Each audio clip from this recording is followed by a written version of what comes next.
In this video, I'm going to show you how to do a third technique of the geometric landscape design using a geometric pattern.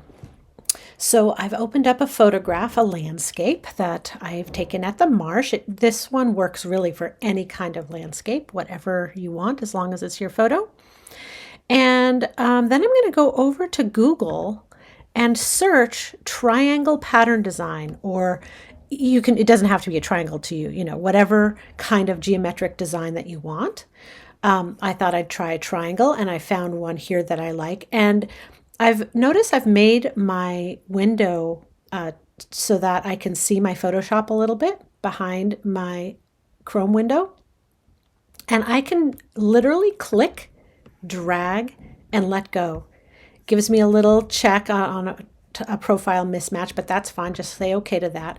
And now I have this geometric pattern over my landscape photograph. I'm going to make it nice and large. This works best with a pretty large pattern, okay? So try to find a pattern or enlarge it enough so that you have a pretty big geometric pattern over it. I'm going to line up the bottom here a little bit. Make the triangles match nicely with this photo. Then I'm hitting the clicking the check mark or hitting return. Okay, so now what I'm going to do is use my magic wand selection tool to select all the black.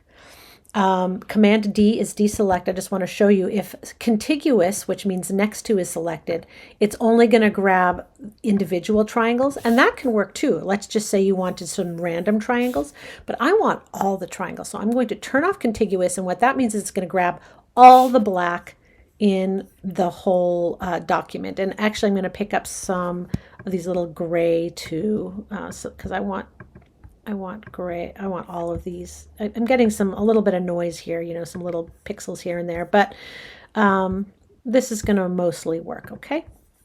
So now I have my black selected.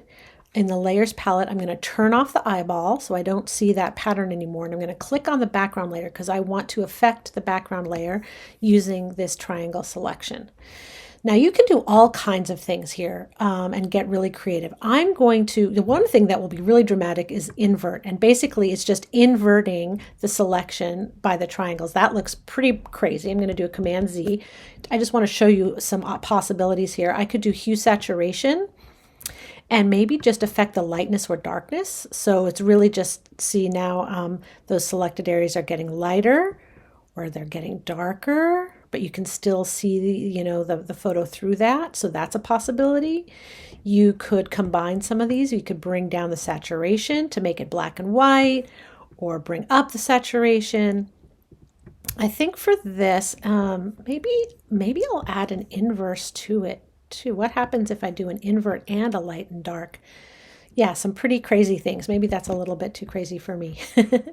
But anyway, play around with some sort of selection, some sort of change, lightness, darkness, saturation, inversion, whatever, all kinds of different adjustment layers here that you could play around with until you get something that you like.